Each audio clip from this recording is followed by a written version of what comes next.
Vamos às nossas manchetes. Bolsolão, governo Bolsonaro criou uma nova fórmula para compra de apoio político. O antagonista vem denunciando o caso desde janeiro de 2020, mas agora que virou escândalo. Eduardo Cunha está de volta, voltou inclusive ao Twitter no Dia das Mães. Vamos aqui falar um pouquinho sobre os planos do ex-presidente da Câmara, planos que não são admitidos oficialmente.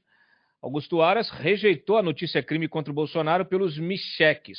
Também os detalhes conosco aqui no programa. E entre a cruz e a espada, como está a disputa pela sucessão de Marco Aurélio Melo lá no Supremo. Além disso, temos um papo exclusivo com o governador de Santa Catarina, Carlos Moisés, que foi alvo de 2 processos de impeachment e saiu dos 2. Os 2 foram rejeitados e ele foi reempossado, né? Retomou o controle do Estado, da administração do Estado, e ele já está conosco conectado. Então, eu dou as boas-vindas ao governador Carlos Moisés. Muito boa noite, bem-vindo ao Papo Antagonista. Boa noite, Cláudio. Um prazer estar com vocês aqui. Eu acho que antes dos 2 processos de impeachment, você tinha um pouco mais de cabelo, eu acho, hein? É verdade. Esses últimos 6 meses aí foram 2 processos no intervalo de 6 meses, viu? Afastado, voltou, afastado, voltou. É pesado. A gente estamos numa corrida aí para tocar o Estado, né? A relevância do serviço que a gente presta aqui. Nós temos os melhores índices aí do século, né, em termos de gestão, dizendo que nesses 6 meses de vai e vem na gestão aí do nosso Estado, acabamos tendo solução de continuidade de algumas atividades. Mas é olhar para frente, né, não se amargurar, saber da importância que é estar aqui e do quanto os catarinenses precisam do nosso trabalho. Muito bem. Bom, vamos falar um pouquinho sobre esses 2 processos de impeachment.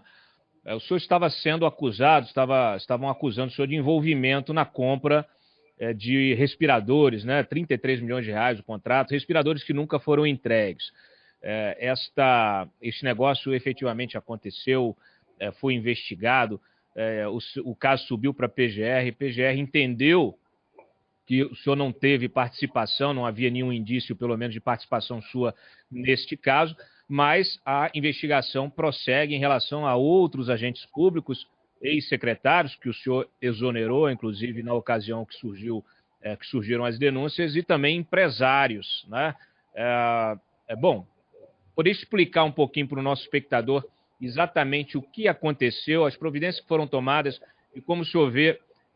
Eu imagino que essa decisão, essa investigação do Ministério Público tenha tido um peso importantíssimo aí na decisão do Tribunal Misto de não empichá-lo.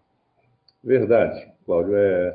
A gente sabe da importância que teve essa decisão, porque a investigação se deu de forma muito profunda, com equipamentos meus. Eu coloquei à disposição todas as informações, entreguei os equipamentos que eu utilizava, inclusive, à época, o único equipamento de celular.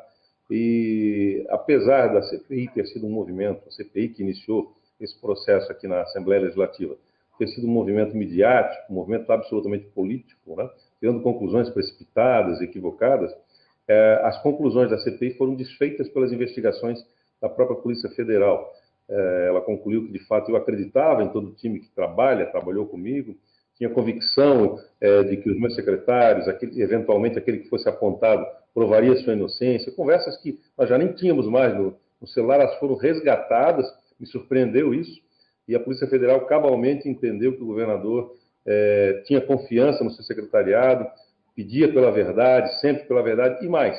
Algumas decisões importantes que eu tomei, então logo eu tomei ciência de que atrasou a entrega desses equipamentos, e de que havia sido feito pagamento antecipado, que nós não sabíamos.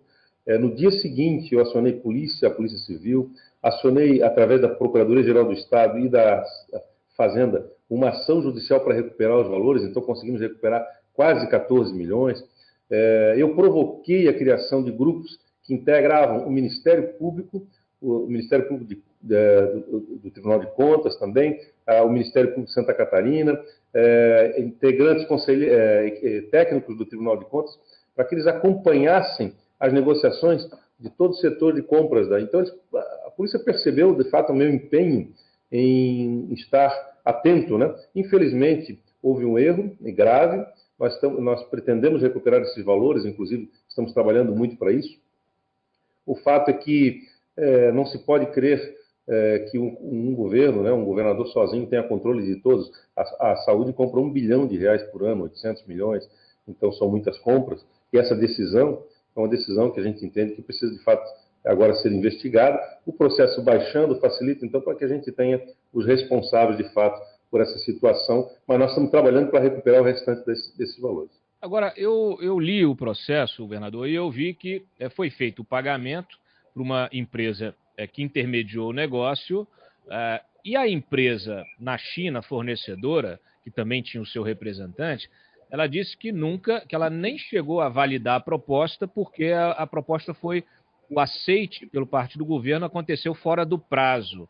Então, ela desconsiderou, porque naquele momento havia muita demanda, né, por esse tipo de equipamento, ela desconsiderou. O pagamento foi feito para a intermediária, para essa empresa que fez a intermediação do negócio. Agora, a empresa alega o quê? Que ela pagou a chinesa? O que ela fez com esse dinheiro? Porque se ela recebeu um dinheiro antecipado, um pagamento antecipado de um negócio que nem sequer foi aceito pela fornecedora, para onde foi esse dinheiro? Essa é uma das questões que tem que ser esclarecidas agora. Esse processo ele acabou sendo prejudicado, a investigação, na medida em que a investigação, o inquérito subiu ao STJ. Tudo sob sigilo, né? Então, agora que baixou, os órgãos de controle, nós estamos aguardando que eles indiquem agora os responsáveis dessas negociações. Isso tudo está sob segredo de justiça. Eu também não tenho acesso a todos os dados, detalhes desse processo, meu advogado teve, obviamente, mas detalhes de como isso foi construído, até porque o governador não compra, não negocia, nem deve fazer isso, né? Então, a gente está aguardando que quem, de fato, a própria Controladoria Geral do Estado, a Secretaria da Fazenda e os órgãos todos de controle, Ministério Público, essa ação judicial que corre aqui no Tribunal de Justiça, apontem agora os responsáveis e responsabilizem também, não só a questão criminalmente, mas também civilmente indiquem a responsabilidade para indenizar o Estado ou restituir os valores aos cofres públicos. Enquanto o processo subiu, aqui ficou muito prejudicado, aqui parou tudo, o processo subiu inteiro para o STJ. Agora voltou recentemente, né? Então nós vamos esperar, é um processo que ainda corre em segredo de justiça, nós vamos esperar que as conclusões nos apontem o que deve ser feito. Olha, o senhor publicou um artigo, agora em função justamente do que aconteceu na sexta-feira, e em determinado momento o senhor fala assim: sabíamos que a luta seria dura e estávamos, como estamos, preparados e dispostos a enfrentá-la com garra, altivez e dignidade. O que talvez não imaginávamos, isso sim, era tamanha aglutinação de forças com o único propósito de derrubar o governo para que aqueles que foram rechaçados de forma contundente nas urnas pudessem voltar ao poder no qual se perpetuam há décadas. O senhor já falou outras vezes de empresários corruptos, etc. A gente vem acompanhando esse processo, inclusive a sua vice, que tem o apoio do presidente Bolsonaro, até da advogada do presidente Bolsonaro. A gente entendeu que tanto essas forças políticas aí, você teve até a deputada federal Carla Zambelli fazendo pressão pelo seu impeachment nas redes sociais. O bolsonarismo integra essas forças que se aglutinaram para te tirar do poder, elas se associaram a que forças? O senhor poderia dar o nome aos bois? Eu acredito que esse movimento foi específico, né, da governadora interina, que tinha suas relações. Não é força do governo, eu nunca percebi nenhum movimento, né, do governo, dos principais atores do governo central. Há um grupo periférico que, eventualmente, por ser muito próximo à vice-governadora, a apoiou publicamente. Isso ficou muito claro, né? E você citou aí exatamente esses nomes. Nós entendemos que aqui alguns movimentos, né, desses mesmos grupos, que às vezes são extremistas, né, porque não é bom, os extremos não são bons, né? A gente tem que fugir disso. E o que eu percebi é que esse mesmo grupo extremista, às vezes, invertia posições nossas, dizia que nós éramos contra o governo federal, e não é verdade, é por conta de posições que nós tomávamos relativo a alguns temas que muitas vezes são caros para esses grupos mais radicais, mas que para nós, enquanto governo, nós não podemos ser seletivos, né? Então, o governador é governador de todos os catarinenses. Eu tenho que receber e recebi aqui muitas pessoas que vinham reivindicar. Nós temos mais de 20 mil famílias assentadas em Santa Catarina, que são produtores rurais, de fato, são produtores, produzem no nosso estado. Isso trazia problema para esse grupo de pessoas. Eu acredito que é uma parte pequena desse grupo de apoiadores também, mas que são extremistas e que, de fato, não entenderam que o cargo, né, a envergadura, né, deste cargo, como a gente deve agir diante das diversas demandas. Então, eu sempre atendi a todos. Também havia um apelo muito grande para o meu partido, inicialmente, por cargos públicos, e eu na verdade, coloquei um primeiro escalão de técnicos. Quando você citou aí, que eu disse que não seria fácil, né? Eu extingui mais de 2.400 cargos, mais de 2.000 cargos comissionados e funções gratificadas ao todo. Isso é um impacto muito grande de economia. Nós saneamos as contas públicas, saneamos o estado de Santa Catarina, mas para fazer isso, obviamente que nem o meu próprio partido eu abriguei no governo. Né? Com rara exceção, eu abriguei uma ou duas pessoas, mas todo o primeiro escalão de governo foi escolhido a dedo, a partir de entrevistas, e isso trouxe um resultado. Nós tínhamos aí um déficit, eu recebi o governo do estado de Santa Catarina com um déficit de 1 bilhão e 200 milhões de reais em dezembro de 2018. Em dezembro de 2019, eu já estava com 166 milhões de superávit. Em dezembro de 2020, 1 bilhão 860 milhões de superávit, tendo pago em 2019, início de 2020, mais 750 milhões de dívidas que os meus antecessores deixaram, os governadores deixaram na saúde. Eles resolveram não pagar os fornecedores dos hospitais, medicamentos, insumos, etc. Como entrar em pandemia com o Estado no SPC, né, devendo para os fornecedores, credores da saúde. Então, nós realmente saneamos o Estado, ajeitamos as contas públicas e trouxemos aí o melhor resultado, tanto no enfrentamento da pandemia como na gestão pública. Nós somos considerados hoje o Estado mais eficiente do Brasil em vários setores e o melhor enfrentamento a esta crise sanitária. Então, isso obviamente não agrada a todos, você sabe disso, né? Eu pego esse gancho justamente do enfrentamento à pandemia, porque na sua ausência, o Estado de Santa Catarina sofreu aí com o aumento exponencial, assim como outros estados do Sul, como do país inteiro, o aumento exponencial de casos de Covid, de mortes, né?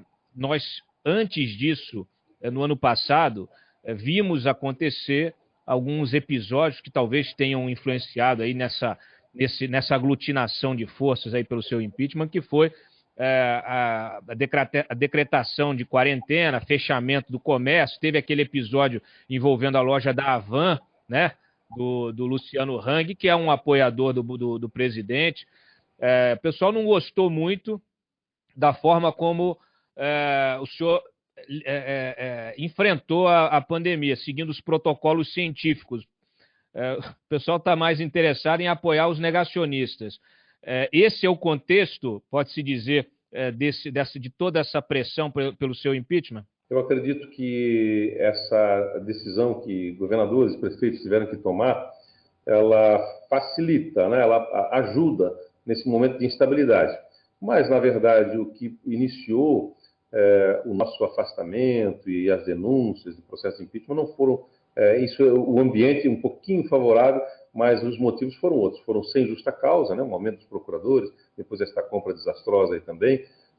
Mas isso não seria, óbvio, um motivo para afastar um governador, desde que ele não tenha envolvimento com isso. Então, ou que não haja justa causa, né, para afastá-lo. O processo de impeachment é um instrumento da democracia, é um instrumento importante, precisa ser usado toda vez que um agente público não tiver envergadura, mas para estar no seu cargo, não tenha condições de permanência no seu cargo, e a gente defende isso. Agora, não pode ser banalizado. Então, eram grupos políticos que resolveram se juntar, e esse processo iniciou na Assembleia Legislativa e avançou, só que a Santa Catarina tomou uma lição muito grande. Em determinado momento da história, até mesmo os parlamentares já estavam convencidos de que esse processo não devia mais continuar. E aí você não tem mais o controle, você perde o controle, porque os tribunais são mistos, né? Os tribunais de impeachment envolvem desembargadores e envolvem deputados. Aí se perde o controle. Então, Santa Catarina também teve uma lição, eu acho que essa lição é para o Brasil, né? De não banalizarmos esse processo, porque ninguém controla esse processo. Uma vez iniciado, mesmo que você queira recuar, muitas vezes você perde a mão, porque são vários os fatores, e aí a gente desagradou. Na medida em que, obviamente, quando a gente enxuga o Estado, diminui cargos públicos, não ocupa os espaços politicamente, gera uma instabilidade política. Mas nós colhemos, com esse esforço inicial do nosso governo, nesses 2 primeiros anos, colhemos a estabilidade e o saneamento das contas públicas do Estado de Santa Catarina. Estamos entrando na Capag B este ano, vamos poder ter acesso a financiamentos, mas mesmo assim, tudo que nós fizemos em Santa Catarina é com recursos próprios dos catarinenses, mesmo sem poder ter financiamentos, né, ter acesso a linhas de financiamento com o aval da União. Nós estamos fazendo grandes obras aqui em todo o estado, vamos investir mais de 10 bilhões de reais, mais de 10 bilhões nos próximos 2 anos. Estamos propondo transferência de 350 milhões de reais ao governo federal para investir nas rodovias federais, né? E estamos fazendo investimento, por exemplo, na segurança pública, 347 milhões de reais. Este mês, nós lançamos um pacote que é superior ao valor que o antigo governador lançou, que me antecedeu nos últimos 8 anos, para a segurança pública. Só que a diferença, o dele é 300 e poucos milhões, eu estou pagando hoje, que era um fruto de financiamento. E esse nós estamos fazendo um segundo pacote com recursos próprios. Os equipamentos, coletes, já estão vencendo e nós vamos continuar pagando. Neste não, neste nós estamos entregando viaturas novas, coletes, vamos aqui renovar frotas, fuzis, frotas de bombeiros, com recursos próprios. Então, na verdade, nós promovemos aqui um grande choque de gestão. Para isso, as pessoas ficam insatisfeitas porque você sai do trivial, do troca-troca, de colocar pessoas no cargo meramente para ocupar espaço. Quando o senhor fala do impeachment, né? Para se defender, o senhor fala, promover processo de impeachment sem justa causa é, sobretudo, ofensa à democracia. O senhor acha que tem justa causa para o impeachment do presidente da República? O senhor concorda com a CPI da Covid para investigar governadores também? Veja, eu percebi que o caso da CPI aqui de Santa Catarina, um movimento político muito forte, né? Foi o que aconteceu aqui no nosso estado. E obviamente que eu rechacei, inclusive quem tomou a direção, né, da CPI aqui era um deputado absolutamente antagônico, né? Não vou usar a expressão antagonista aqui, antagônico ao governo. Era um deputado de oposição. Então aí você já não tem o princípio do juiz natural, daquele sujeito que vai agir com imparcialidade, você fere uma série de critérios jurídicos que a gente conhece e que a gente tem que ter muito cuidado também com essa própria CPI que se instalou aí em Brasília, uma vez que esse é um instrumento que é importante também, mas que não deve ser utilizado para atacar os agentes políticos, para gerar instabilidade, exatamente no meio de uma pandemia também, num momento delicado que nós estamos vivendo. Então eu vejo isso tudo, sabe, Cláudio, com muito cuidado, com muito receio, né? Acho que é instrumento importante e a gente vai ter que acompanhar. Eu não posso apontar se ela vai ser política, eminentemente política ou não, nós vamos ter que acompanhar os seus resultados. Mas eu destacaria que é muito complicado, é muito perigoso no momento de instabilidade, né, sanitária, de crise, nós estamos fazendo esse movimento exatamente agora. Então eu penso que a gente tem que ter muito equilíbrio, os homens públicos que vêm para esse espaço não podem, na verdade, criar esses instrumentos meramente para instabilizar, para pensar em eleições em 2022. Eu acho que nós temos que olhar para o povo brasileiro, para o povo de Santa Catarina, para o povo de todas as 27 unidades da federação, com muita responsabilidade. Nós não podemos agir de forma irresponsável. As pessoas que nos colocaram aqui, colocaram confiando nos agentes públicos. Então, se nós não dermos essa demonstração, vai ficar muito feio para os agentes públicos envolvidos. Essa CPI que aconteceu aqui foi um movimento meramente político.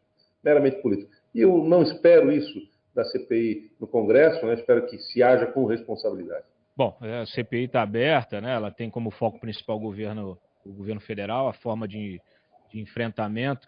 Eu queria explorar um pouquinho mais o seu bolsonarismo, porque justamente há muita dúvida. O senhor foi eleito com a bandeira ali do Bolsonaro, depois, no meio do caminho, teria se afastado disso, e aí passou a ser atacado pelos bolsonaristas. Agora, com o fim do impeachment, me parece que o senhor está retomando o contato com o governo federal, o Tarcísio de Freitas, aí o senhor já está em conversa com o Tarcísio para trazer investimento para o Estado. Eu, quando li o processo da compra dos respiradores, me chamou a atenção a presença de um empresário que é filho do bispo Rodovalho, né, que está inclusive sendo investigado ainda, que é vamos dizer assim, uma liderança do meio evangélico, que é aliado também do Bolsonaro. O senhor está de bem com o presidente?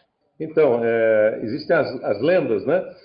Quando você fala, por exemplo, do ministro Tarcísio, que agora, depois do impeachment, conversou com o Tarcísio e agora voltou a reaproximar, eu e o ministro Tarcísio temos uma excepcional relação desde o começo. É um ministro parceiro, para mim, um dos ministros mais competentes do governo Bolsonaro, do governo federal, e nós discutimos exatamente, eu venho conversando com ele sobre uma série de demandas que nós temos, né, para o governo federal, mas também agora, mais recentemente, sobre esse tema que eu lhe falei, que tramita na Assembleia Legislativa um projeto de lei de nossa autoria, autoria do governo, enviado para a Assembleia para autorizar 350 milhões de transferência para os caixas do governo federal, para que a gente invista nas BRs 470, 280 e 163, ali no oeste de Santa Catarina e outros no norte.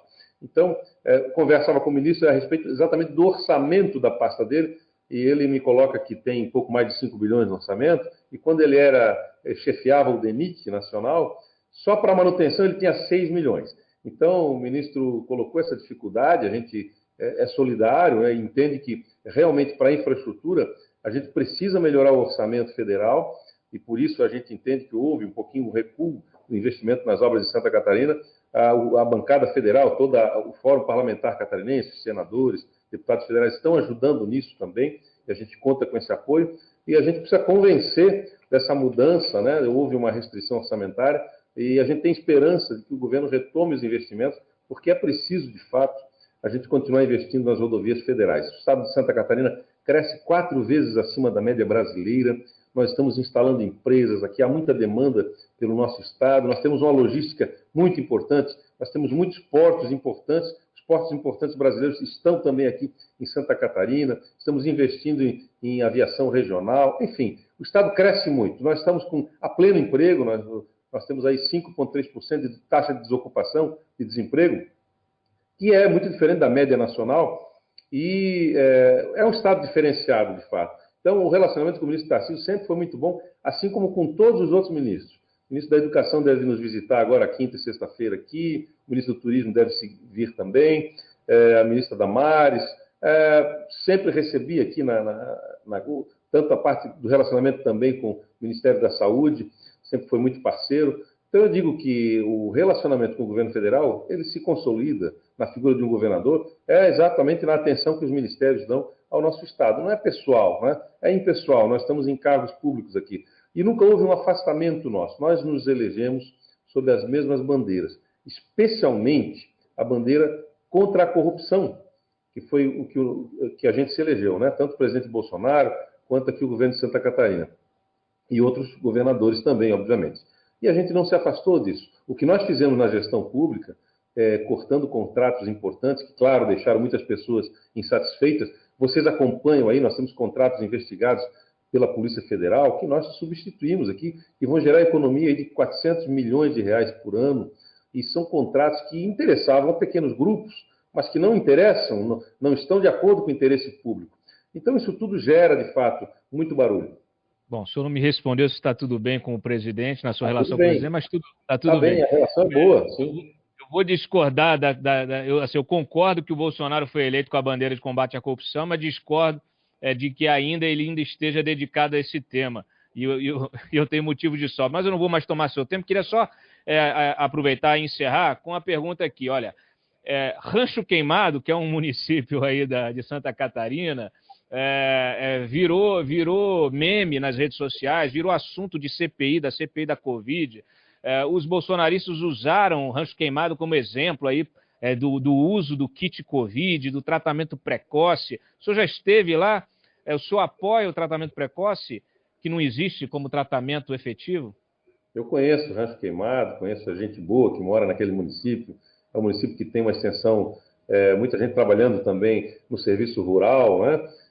Produtores rurais, um belíssimo município para se visitar, enfim, tem um potencial gigantesco, inclusive do turismo, e gente muito boa, que trabalha muito. Eu acredito que esses números Veja, quando você pega um município pequeno, como o município de Rancho Queimado, e começa a trabalhar números, esses números eles não são números que nos trazem verdade quando se trata de estatística. Não é? Nós temos que pegar cidades, comparar cidades em situação de igualdade. Nós temos municípios que têm essa característica rural, que naturalmente vivem um isolamento social muito tranquilo. Não é? Você sabe, quem trabalha na roça, é a rotina de quem trabalha na roça. Isso já impacta também na vida das pessoas. Então, muitas famílias, elas têm um relacionamento entre si, elas vão à missa, vão à igreja, mas em pequenas comunidades, é mais difícil de ter um contágio comunitário. Então, cada realidade é uma realidade.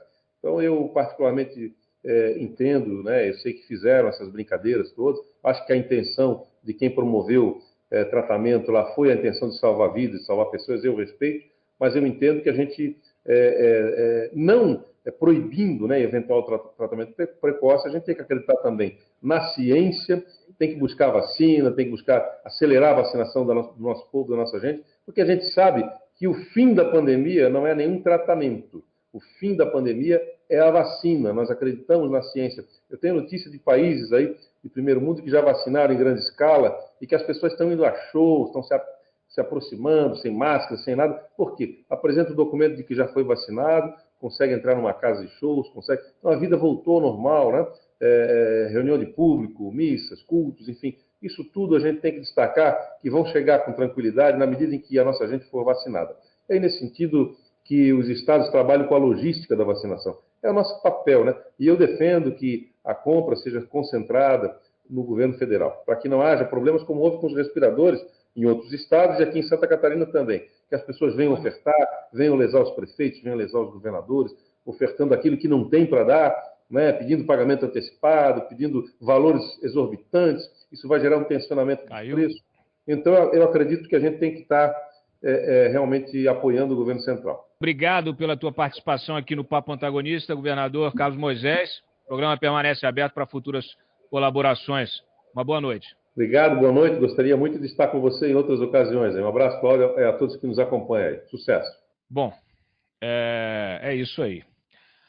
Rancho Queimado nos Trend Topics. O Robson solta a vinheta e a gente muda de pauta.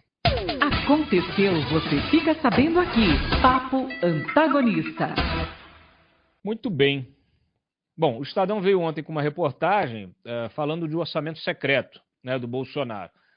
Nós, desde o início de 2020, estamos denunciando a existência de emendas extras, né, que na verdade são emendas invisíveis, aprovadas no orçamento, mas não detalhadas no orçamento como as emendas normais.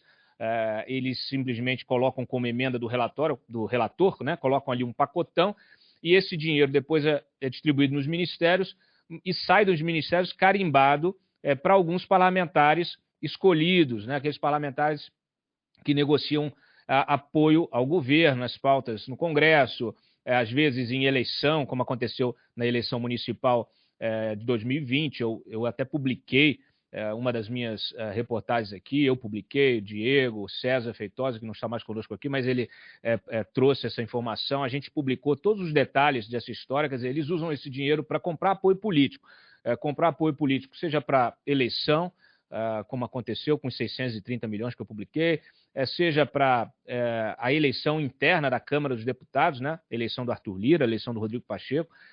Esse dinheiro foi distribuído, inclusive, serviu como emendas, né, extras, até para parlamentares do PT. Por quê? Porque o PT apoiou o Rodrigo Pacheco, a eleição do Rodrigo Pacheco. Não adianta o bolsonarismo vir com a ideia de que isso é mentira, é narrativa. Não é narrativa coisa nenhuma. Você tem as emendas normais, que são registradas no orçamento, que você entra lá, procura, acha o espelho da emenda com todos os detalhes e tal, que são impositivas, são obrigatórias, todos os parlamentares recebem, né? E você tem as emendas extras, que só ganha quem tiver bacana com o governo. Isso tem sido utilizado, foi usado na reforma da Previdência para aprovar pautas de interesse do governo. Por quê? Porque o Congresso é assim, o Congresso é fisiológico, né? Eu estou usando aqui um termo suave para dizer que essa é a regra do jogo. O governo está jogando muito bem, para quem disse que não queria tomar lá da cá, entrou no jogo, otimizou o sistema, melhorou a tecnologia do jogo, né? Porque embutiu tudo legalmente dentro, mas quando você vai fazer a fiscalização desses recursos, é praticamente impossível você chegar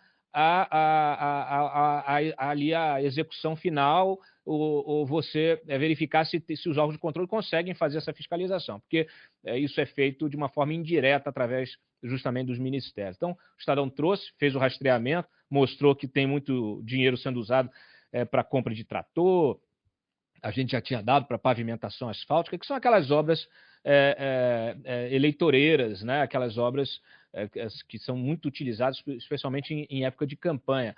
Furar poço, pavimentação de estradas vicinais, né? Aquilo que eu sempre digo aqui, quando você vai lá na cidade, você visita a cidade que recebeu 30 milhões de emenda, você olha, a cidade está do mesmo jeito. Então, para onde foi o dinheiro? No final das contas, o que interessa é saber para onde vai o dinheiro e tentar evitar que ele seja desviado. Nós, inclusive, já estou fazendo aqui, eu publiquei também uma série de denúncias a respeito de desvio desses recursos. Tem uma investigação na Polícia Federal que estou esperando que vá adiante, ainda não vi se aconteceu. Então, não adianta dizer que o governo não tem corrupção, não tem a investigação necessária para se trazer as informações. Pelo menos agora o resto da imprensa entrou no tema, entrou na pauta. Isso é uma pauta importante para ser discutida e eu vou discutir ela agora com o Diogo Mainardi. Solta a vinheta, Robson. Papo Antagonista. As notícias essenciais para entender os assuntos da semana no Brasil. Comentários de Diogo Mainardi. Muito boa noite, Diogo. Bem-vindo ao Papo Antagonista. Tudo bem? Oi, Cláudio. Essa vinheta é nova ou sempre existiu? Essa é nova, é sua? Pombas! Comentarista? Tenho que comentar alguma coisa agora. O Mário gostou da vinheta, mas reclamou da foto. Você gostou de alguma coisa? Senão a gente demite o Robson. Não, achei tudo ótimo. Põe o Robson no meu lugar como comentarista. Você é um cara que está acima de qualquer classificação. Deixa eu te perguntar um negócio. Sim. O Mensalão 2021. A gente viu chegar, né? Ele estava chegando. A gente já sabia um monte de coisas. Nós sabíamos que nenhum governo pagou tantas emendas quanto este. Nós sabíamos que com as emendas o Bolsonaro havia comprado os favores do Congresso Nacional, garantido a eleição do presidente da Câmara, do presidente do Senado. A gente já sabia várias dessas coisas. Vocês em Brasília, no Antagonista, acompanhavam essa distribuição de dinheiro pelo Congresso atentamente desde o ano passado. Surgiu essa nova modalidade. É tudo bastante confuso, né? Acho que nós explicamos da melhor maneira possível, mas é tudo propositalmente confuso, porque a gente tem emenda parlamentar, emenda de bancada, emenda de liderança, emenda impositiva. Você tem um monte de repartições aí dessa dinheirama que é desviada praticamente do Estado para os currais eleitorais dos vários parlamentares. Apesar de toda essa confusão, o que nós temos agora, nesse caso do Estadão, denunciado pelo Estadão, desses 3 bilhões de reais usados para a compra de tratores superfaturados, entre outras coisas, é um modelo clássico da corrupção estatal brasileira, né? Os caras tomaram conta de uma estatal, como o Devasf, e começaram a embutir a distribuição de repasses, verbas, dinheiro, tudo sem que essa destinação possa ser rastreada, sem nota fiscal, uma absoluta falta de transparência, porque isso facilita o movimento de dinheiro e a compra desses parlamentares, né? Então, é um esquema clássico. Eles têm essa conveniência que os brasileiros estão meio anestesiados em relação a essas questões. Se nem o Petrolão deu em nada, se o Lula e o Eduardo Cunha estão na rua, imagina se os brasileiros vão se preocupar com 3 bilhõezinhos que são desviados do Ministério do Rogério Marinho para os currais eleitorais dos políticos do Centrão. Exato. É interessante, né? Porque quando você analisa tecnicamente, é até inteligente. A tecnologia que os caras estão usando agora é bastante inteligente. É tipo um fast tracking para execução orçamentária. Porque, em vez de passar por aquela burocracia da prefeitura, o prefeitinho vem, monta um projetinho, vem aqui em Brasília, bate na porta do ministério, fica esperando ser recebido. Aí, antigamente era assim, né? O deputado pegava pelo braço, levava aqui, ficava esperando audiência com o ministro, sentava com o ministro, aí apresentava o projeto, vou encaminhar para a área, aí aquilo levava um tempão, né? Agora não, agora é o seguinte, agora eles colocam o dinheiro no orçamento, eles mesmos colocam. Eles decidem a quantidade, tudo, né?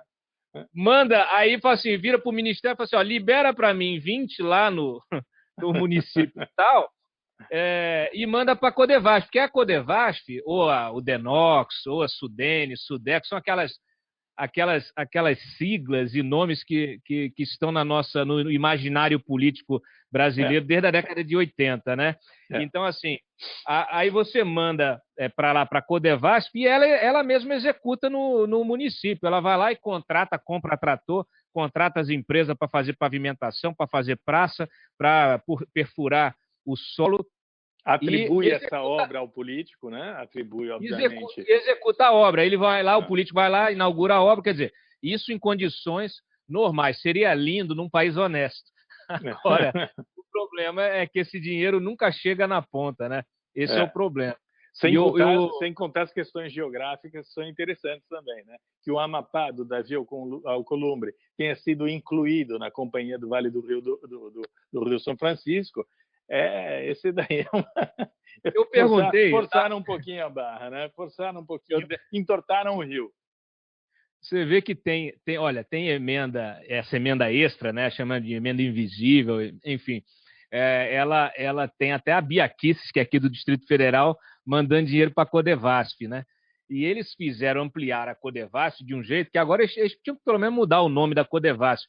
Aí eu estava conversando com o líder do governo no Congresso, o Eduardo Gomes, ele me disse assim, falou, Cláudio, a questão é a seguinte, essas bacias hidrográficas, elas estão todas interligadas. Então, assim... Então, a bacia do São Francisco está conectada à do Araguaia, que margeia aí o Distrito Federal. Aí você tem também a do Amazonas. Se for botar para o lençol freático, então... o Brasil vai fazer como o Lula, vai parar no Equador, do Peru. Mas já a gente vai estar distribuindo emendas lá também. É uma tremenda sacanagem, né? É ofensivo com os brasileiros.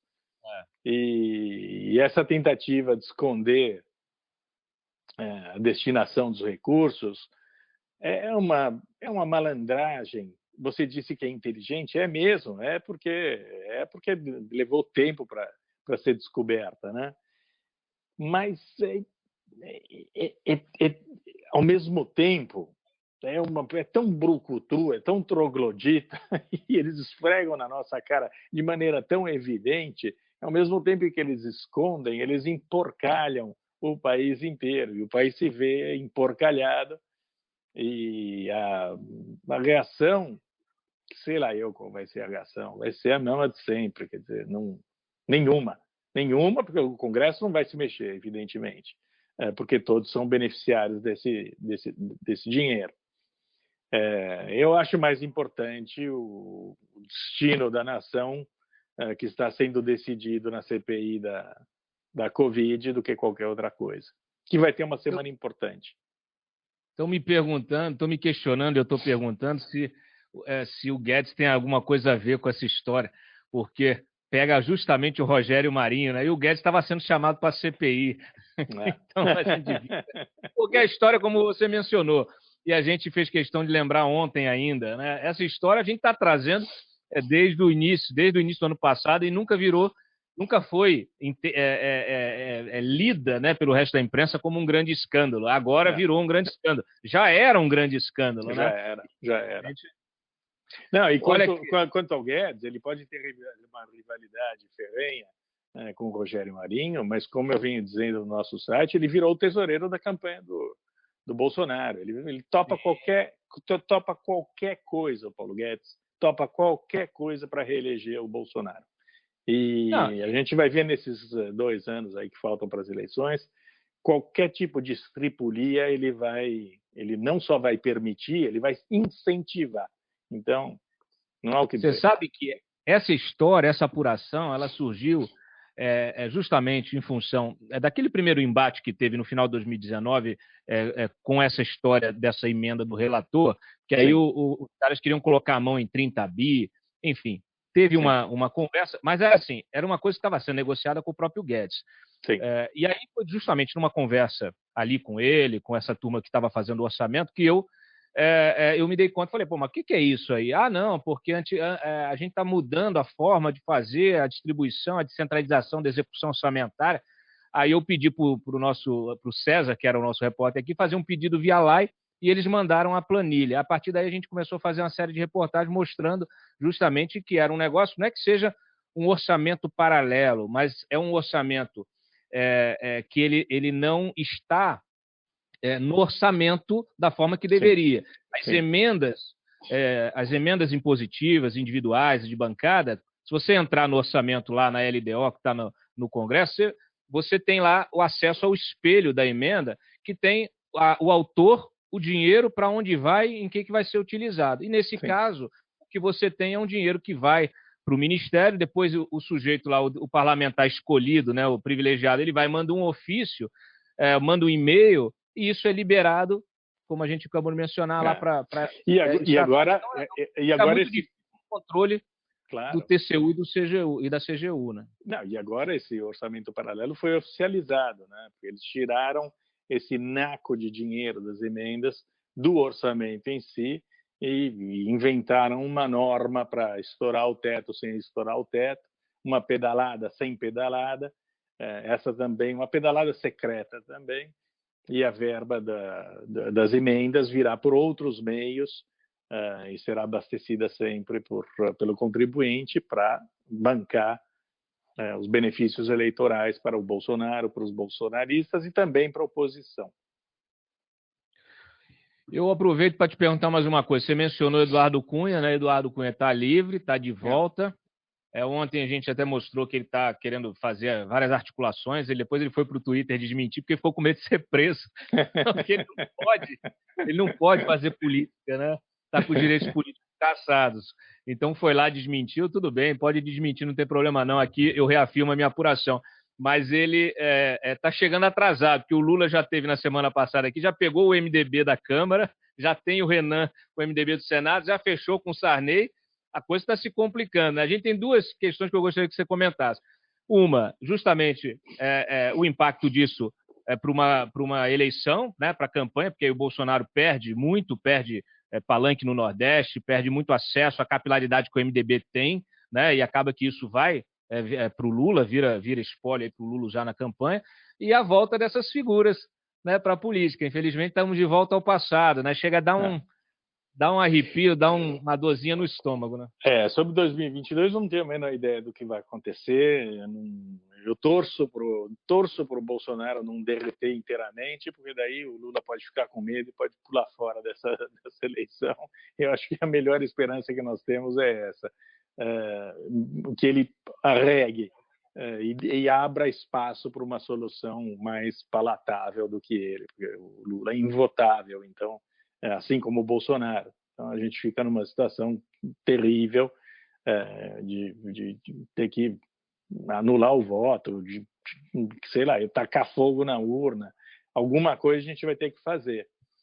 O que me aterroriza é ter de rever essas articulações com essa gentalha. Quer dizer, o José Sarney tem 91 anos. Ele voltou a ser o centro da política brasileira. Mais do que o Lula e mais do que o Bolsonaro, é o Sarney. já tem o Marum falando em recandidatar o Temer, que tem 88, acho. Ainda tem a passou de dizer ponte para o futuro, a segunda ponte. Ele acha que ele é a ponte para o futuro. O cara é centenário e ele acha que é a ponte para o futuro.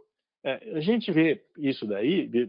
O Sérgio Moro, no exílio, porque foi julgado parcial e suspeito, no caso do Lula, a gente vê tem o Eduardo Cunha, o homem do impeachment, está solto também, com as mesmas artimanhas que foram usadas no caso do Lula. Quer dizer, essa coisa revoltante de anular toda uma série de processos julgados, rejulgados, jogar no lixo todas as provas com armadilhas construídas no gabinete de um ministro, junto com um advogado espertalhão, e ficam se conversando a melhor maneira de dar esse golpe.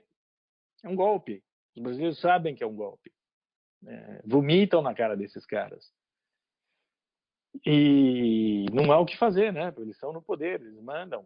A gente está sob o jugo do José Sarney até hoje. E a tendência é piorar. Vou te colocar uma última coisa.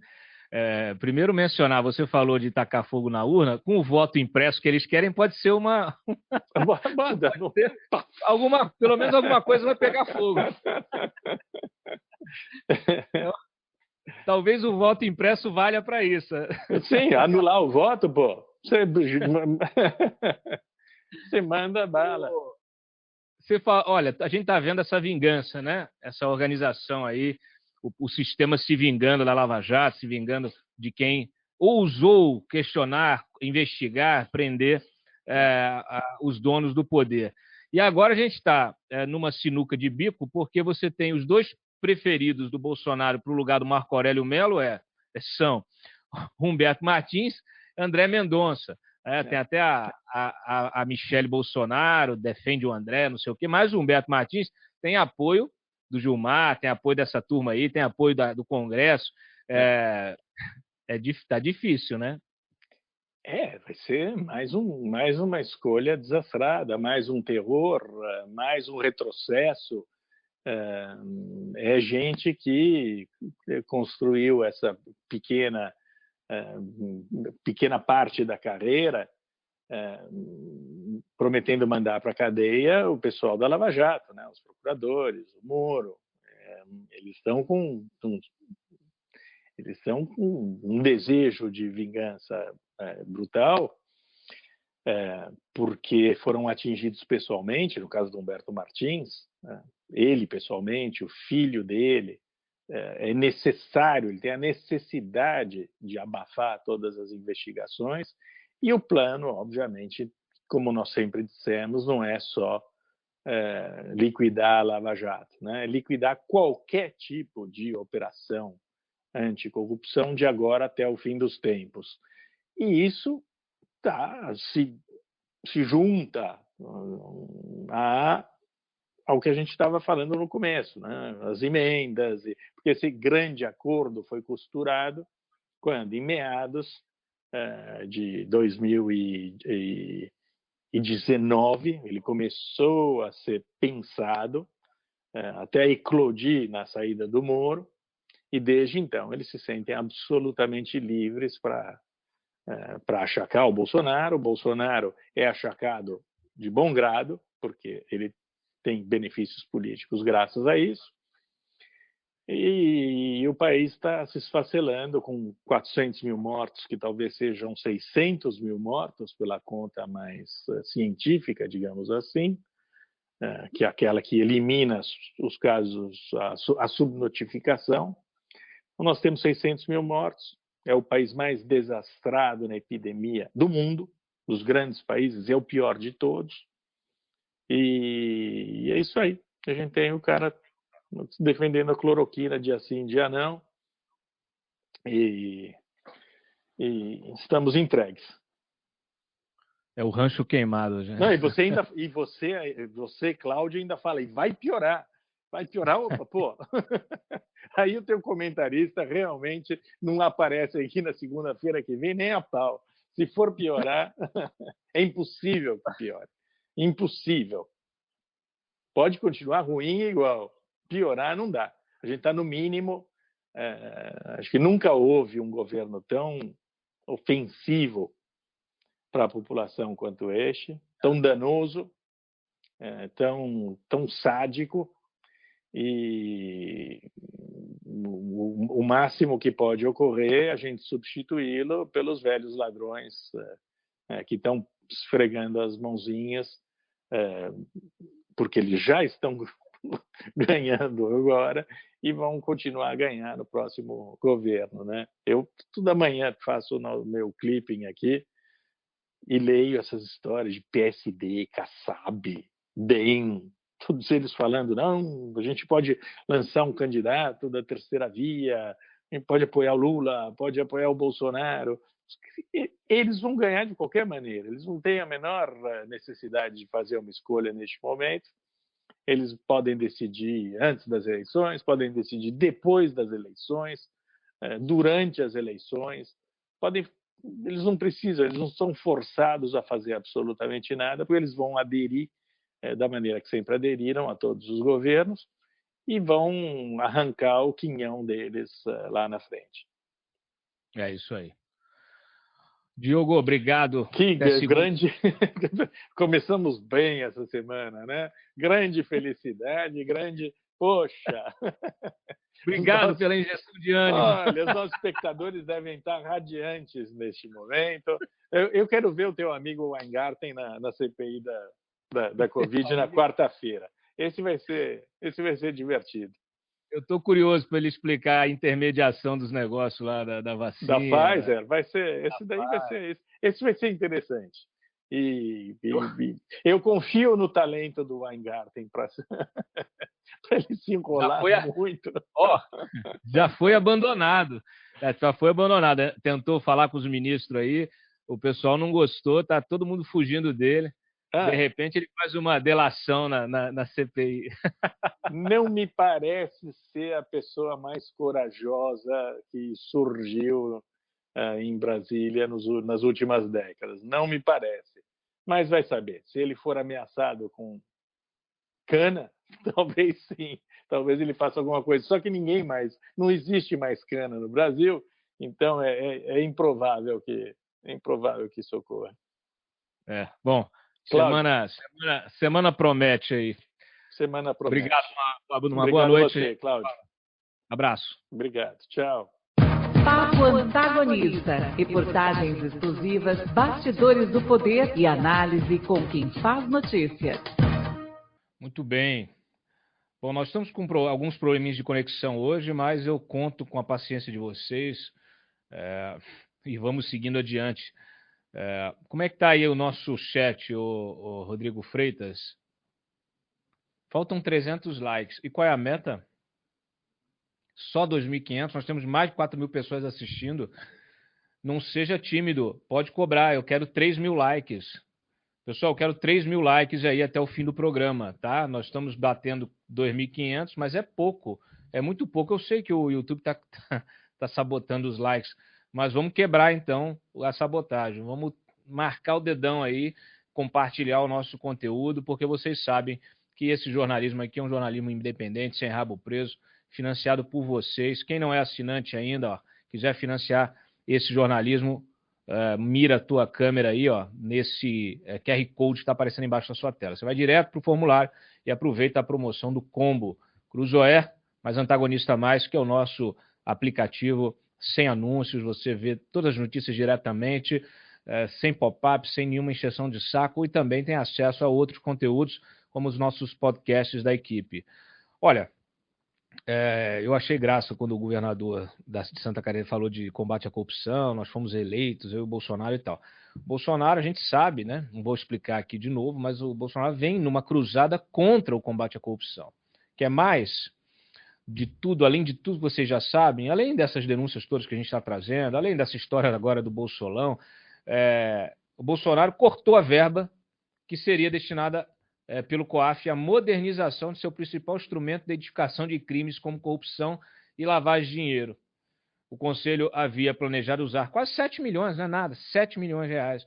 A gente aqui, quando vai falar desses escândalos todos, é tudo né? Bilhões daqui, bilhões dali.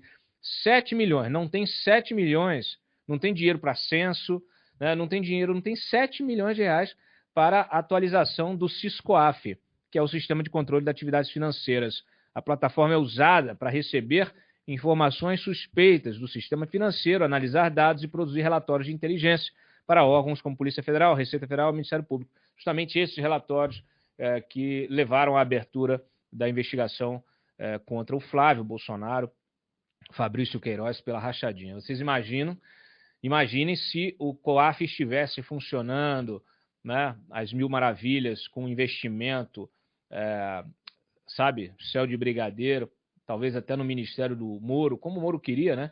O COAF ali vinculado ao Ministério da Justiça. Imagina se estivesse funcionando hoje. Com certeza, essa turma aí que está recebendo emenda, jogando para um lado, jogando para outro, emenda extra, bilhões daqui, bilhões dali, enchendo, sabe lá aí, eu estou vendo, pelo menos vão asfaltar o país inteiro com esse dinheiro, né? Mas a gente poderia ter um controle realmente maior. Como eu disse antes, não é um problema de corrupção, é um problema de falta de investigação. A gente hoje, infelizmente, tem falta de investigação. A gente teve aqui, olha, no ano passado, eu até publiquei uma denúncia, uma investigação que pegou um deputado federal lá no Maranhão. Essa investigação, vou jogar aqui sobe aí, Freitas, depois põe o VT do Heleno também, tá? Sobe aí na tela essa notícia, que foi uma operação da Polícia Federal, operação que começou lá de baixo, né? Pelas prefeituras, encontrou um esquema de desvio de recursos públicos da área de saúde, dinheiro dessas emendas, e o deputado federal que foi alvo disso, o Josimar Maranhãozinho, do PL, do Valdemar da Costa Neto, aliás, é o presidente do PL lá no Maranhão, alvo da Operação Descalabro, ele simplesmente foi recordista em emendas. E para a Codevasf, que é essa estatal que está no centro dessas novas denúncias aí, que não são novas, mas estão no centro do uso desses recursos sem controle, a Codevasf, ele conseguiu nada menos que 75 milhões de reais para empenho para obras de pavimentação asfáltica, compra de trator. Isso eu já publiquei, eu publiquei isso em dezembro de 2020. Então, assim, tem todos os detalhes. Eu tive o acesso a um relatório do Espelho das Emendas, com os ofícios, com tudo, e vários municípios envolvidos. E olha só, dinheiro teria sido destinado a obras de pavimentação, compra de tratores e escavadeiras, caminhão-pipa e outros serviços. Municípios: Maranhãozinho, Centro de Guilherme, Zedoc, Igarapé, Codó, Colinas, Monção, Araguanã, Lago dos Rodrigues, Coroatá. Isso tudo lá no Maranhão. É muito difícil. Põe de novo, Freitas, e baixa um pouquinho para você ver lá, que deu para identificar o recurso, para vocês verem aonde vai parar esse dinheiro. Se você baixar a matéria, você vai ver lá que tem até o documento que eu publiquei. Então, assim, isso aí é investigação. Eu queria saber onde foi parar essa investigação, porque tá aí, teve operação, teve busca e apreensão, inclusive alguns assessores aí entraram no horizonte de investigação da Polícia Federal. Tem até um empresário, que é um lobista, que faz um trabalho aí de bastidor, direcionando essas emendas. É um sujeito que eu denunciei há, sei lá, 10 anos atrás, até quando eu estava ainda dirigindo a revista Isto É aqui em Brasília, num esquema também de... O sujeito era alvo de uma operação, fugiu, se escondeu dentro do diretório do PT. Uma história rocambolesca. Mas o fato é o seguinte: isso aí é a política brasileira. Então, assim, fala para o bolsonarista que está aqui no chat enchendo o saco, para ele ir procurar a turma dele, porque aqui a informação Aqui a gente mostra, né? Mata a cobra e mostra o pau. Aqui a informação ela é real, a informação em cima de documento, né? Informação em cima de documento. É muito simples, gente. Quem não deve, não teme. Se você está fazendo um direcionamento de recursos para determinado lugar, por que esconder isso? Por que tirar o controle? E não é só esse o controle. Nós até publicamos ainda há pouco uma nota que ainda está colada no site aí, pregada no topo do site, que é essa aqui, olha. Já até saiu agora, né? Mas está aqui, ó. Vou puxar para vocês. É um outro tema que está em discussão no STF. Acho que já saiu até daqui do nosso feed. Se você achar aí, Freitas, é uma que fala, que é do Renan, mostrando que o STF está discutindo uma outra questão, que é, olha, está aqui, ó. Supremo discute repasse de emendas parlamentares sem objeto definido. Você tem as emendas individuais, você tem as emendas de bancada, que são recursos individuais, recursos da bancada. Eles vão criando, né? E agora o recurso, emendas de relator. Eles vão tirando, extraindo, criando novas rubricas e dando um jeito de cada vez arrancar mais recursos do orçamento público. Só que qual é a discussão? A discussão é que eles aprovaram uma norma que justamente flexibiliza a prestação de contas, ou seja, sem objeto definido. Você pode direcionar o dinheiro sem precisar de projeto, de nada, né? Então, assim, isso aqui é o próprio Congresso aprovando. Tivemos aquela PEC da Glaze. Olha, é brincadeira. Então, assim, não vem defender político aqui que faz esse tipo de coisa. Quer menos controle na verba para usar? Por quê? É para usar como quiser? Por quê? É simples, gente. Fale aí com alguém que mora no interior em alguma dessas cidades que eu mencionei aqui. Me diz, tira uma foto da rua, vê se está bem, vê se está asfaltada, vê se está tudo bonitinho, vê se tem água. Esses tratores aqui foram para onde? Estão sendo utilizados onde? Então, assim, desculpa, né? É uma brincadeira de mau gosto. E, aliás, sabe o que surpreende disso aqui? É o seguinte, vocês vão lembrar, né? Tudo isso surgiu naquela história lá atrás do Heleno. Tem o VT aí separado, Freitas? O Heleno, lembra do Heleno? O Heleno reclamando lá da chantagem? Tem? Solta aí o vídeo. Nós não podemos briga, não. Nós não podemos aceitar esses caras chantagearem a gente. Foda-se. Live aqui, tá? Mais pra trás. Entendeu? Sabe o que é isso aí? Sabe o que é isso aí? Teatro. Porque reclama, estão sendo chantageados. E vai lá e abre a torneira. Né? E vai lá e usa o recurso para comprar apoio político. Então, assim, é legal? É tudo legal. Eles mesmos aprovam a lei. Tudo legal. Tá bom demais, né? É muito bom ser legal assim, você mesmo faz a lei, tudo legal. O Bolsonaro agora tá aí, mexeu também, baixou um decreto aí, uma portaria para ganhar mais. Em plena pandemia, você desempregado, o Bolsonaro vai aumentar o salário do Bolsonaro e do Mourão. É isso aí. Olha, ele está preocupado com o emprego? Está preocupado com alguma coisa? Não. Usou o domingo para passear de moto. Bom, fora isso, o que mais a gente destaca? Temos uma semana cheia, já comentamos. Vamos, obviamente, antecipar aí essas questões todas. Já saiu uma reportagem mostrando que o Ernesto Araújo andou defendendo cloroquina, né? Está lá nos telegramas diplomáticos. Ele será questionado essa semana sobre isso na CPI, então o clima vai esquentar.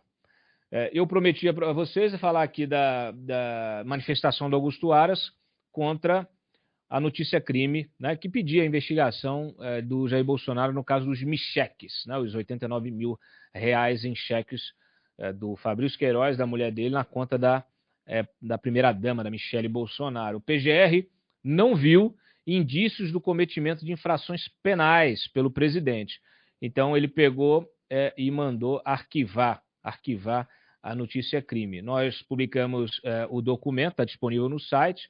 Ele diz até o seguinte: é notório que as supostas relações espúrias entre o senador Flávio Bolsonaro e Fabrício Queiroz, seu assessor, foram objeto de oferecimento de denúncia na primeira instância em desfavor de ambos e de outras pessoas supostamente envolvidas nos crimes. E não existe notícia, porém, de que tenham surgido, durante a investigação que precedeu a ação penal, indícios do cometimento de infrações penais pelo presidente da República.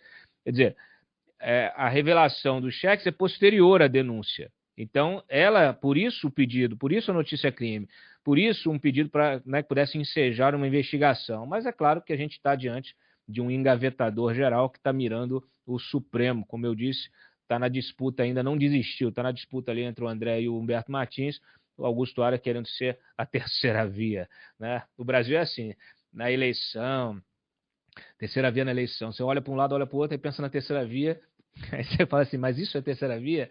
Aí é a mesma coisa aqui, terceira via do Supremo também é assim, você olha para um lado, entre a cruz e a espada, quando você vai ver também, terceira via, sabe, é a frigideira, é brincadeira, meu. Ó, fora isso, o que mais eu destaco? Temos aí o boletim Covid, ô Freitas? Temos aqui, eu peguei aqui, deixa, 889 mortes em 24 horas, tá?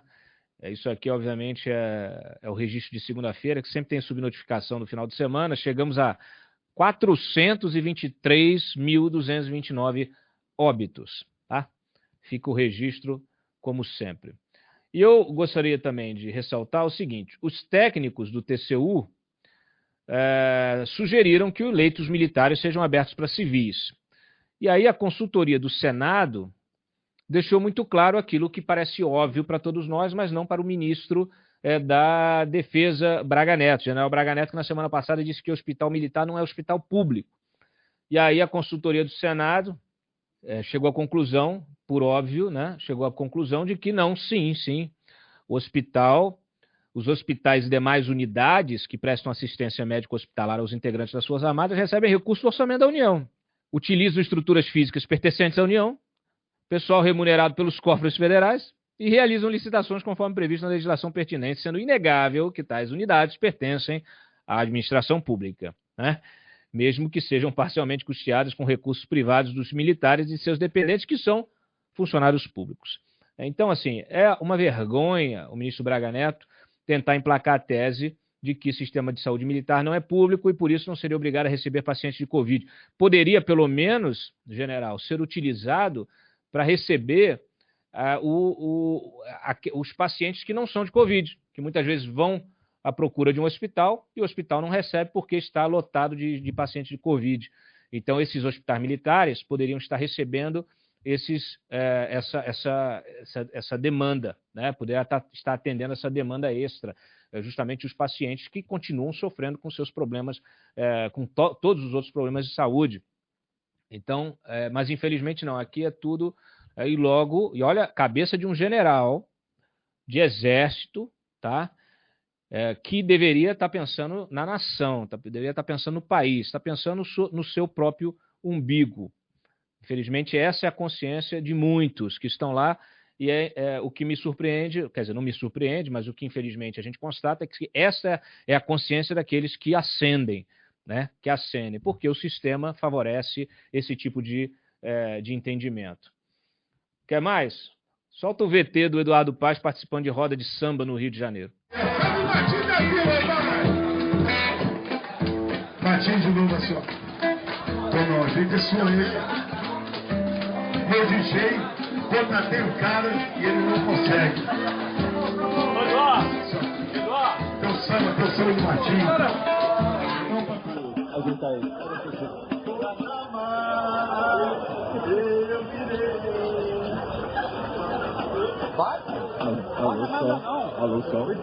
Alô. É isso aí. Tá acontecendo nada, a pandemia já acabou. Olha, muito obrigado. Batemos a meta, Freitas? Olha aí, é isso. Com a participação sempre desse chat combatente, exclusivo aí, de gente qualificada, interessante, inteligente. Tudo bem, hoje tem a participação de algum gado aí, criando caos, mas nada que nos intimide. Eu conto sempre com a audiência de vocês, a audiência de toda a nossa, os nossos assinantes, obviamente, que nos permitem estar aqui trazendo essas notícias para vocês aqui, sempre em primeira mão, no site, na revista, exclusivos, conteúdo exclusivo, bastidores, reportagens de longo alcance, tudo isso é proporcionado pelos nossos assinantes. E aí a gente não tem rabo preso para evitar a publicação de nada. A gente aqui publica tudo, tudo, não tem gaveta. A gente se vê amanhã em mais um Papo Antagonista comigo, Cláudio Dantas e toda a equipe. Até mais. Papo Antagonista, com Cláudio Dantas.